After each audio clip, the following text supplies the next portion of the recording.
Telugu digital media network లో political కేటగిరీలో number 1 కేవలం 72 గంటల్లో 1,50,00,000 వ్యూస్ పైగా popular TV network. Madam YS Sharmila Congress పార్టీలో తన పార్టీని విలీనం చేశారు. కాంగ్రెస్ పార్టీలో జాయిన్ కూడా అయిపోయారు.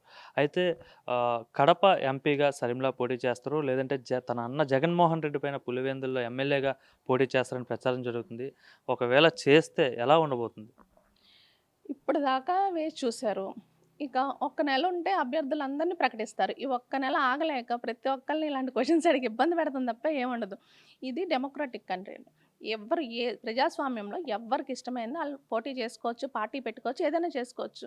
ఇవాళ మన ఆంధ్ర రాష్ట్ర పరంగా చూసుకున్నా కానీ ఒకప్పటి నుంచి వస్తుంది. ఇప్పుడు అన్న ఎన్టీ రామారావు గారు ఉన్నారు. ఆయన పిల్లలు పెట్టలేదా? వేరే వేరే పార్టీలు పెట్టలేదా? ఇప్పుడు హరికృష్ణ గారు పెట్టారు పార్టీ మనస్పర్ధలు వచ్చినప్పుడు. అలాగే పురంధేశ్వరి గారు పార్టీ మారారు, బీజేపీకి వెళ్ళారు. అలాగే ఇవాళ ఒకప్పుడు గొడవలు వచ్చినాయి అయినాయి. ఇవాళ పురంధేశ్వరి గారు చంద్రబాబు నాయుడు గారు ఒకటి అవ్వట్లేదా? ఏ మాట మాట్లాడినా ఆవిడ ఆయన గురించి సపోర్ట్గా మాట్లాడుతున్నారు.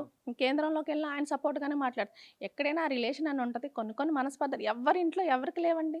అసలు నిజం ఏం జరిగిందో ఎవరికి తెలియకుండా మనం అనకూడదు కదా. ఫస్ట్ థింగ్ అదే చెప్తున్నా. ఆ పార్టీ అయినా ఏ పార్టీ అయినా నిజాలు తెలియకుండా మాట్లాడకూడదు. ఈ డిక్లేర్ చేసే లోపల ఇవన్నీ వస్తాం సహజమేన అనుకోండి, అట్లానే వస్తున్నాయి.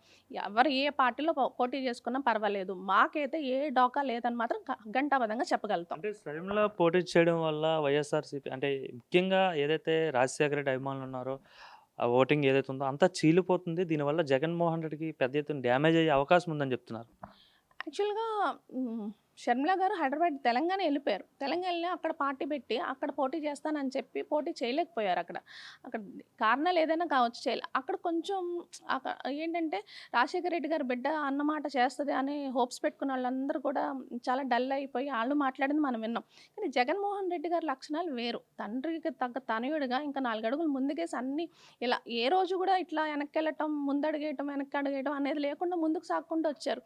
కరోనా వచ్చి ఈ రకంగా ఉన్నా కానీ ఇప్పుడు వీళ్ళు ప్రతిపక్షాలు అప్పుల పాలైపోయారని చెప్తున్నారు. నిర్మలా సీతారామన్ గారు అప్పు ఎంత ఉంది, అది కంట్రోల్లోనే ఉందని ఆవిడే చెప్తున్నారు. ఇన్ని రకాలుగా ఇంతలాగా ఇంప్లిమెంట్ చేసుకుంటూ వచ్చిన వ్యక్తికి డిఫరెన్స్ అయితే మీకు ఉండొచ్చు. ఇద్దరు రాజశేఖర రెడ్డి గారి బిడ్డలు అయితే అయి ఉండొచ్చు, కానీ తేడా అనేది ఉంటుంది. పంచపాండవులు 5గురిలోనే 5 రకాలుగా ఉంటారు. అట్లనే ఉంటారండి.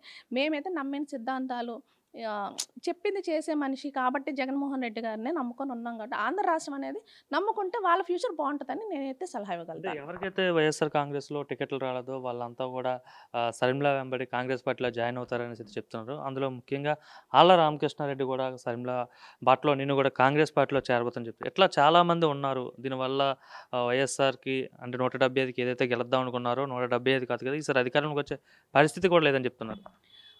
ఇక్కడ ఒకటి గమనించాలండి. ఇవాళ కార్యకర్తలే ఆయనకు శ్రీరామ రక్ష.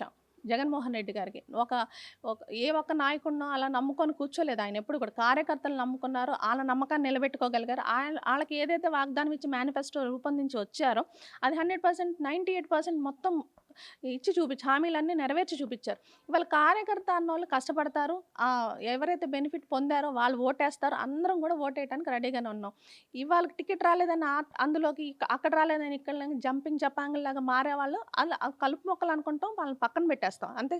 ఎందుకు ఇవ్వలేదు రీజన్ లేకుండా ఆయన ఏమి ఇవ్వకుండా ఉంటారు కదా. దాన్ని అర్థం చేసుకోవాలి, సమన్వయం చేసుకోవాలి. ఎవరికైతే ఇచ్చారో వాళ్ళకి తోడ్పాటుగా ఉండి ముందుకెళ్తే వాళ్ళ జీవితాలు బాగుంటాయి. లేదంటే ఆయన ఒక కలుపు మొక్క కింద ఫీల్ అవుతాం. అంటే జంప్ చేశాడంటే నిన్నటిదాకా నచ్చిన అతను ఇవాళ నచ్చపోవటానికి రీజన్ ఏముంటుందండి? అవకాశవాది అంతే.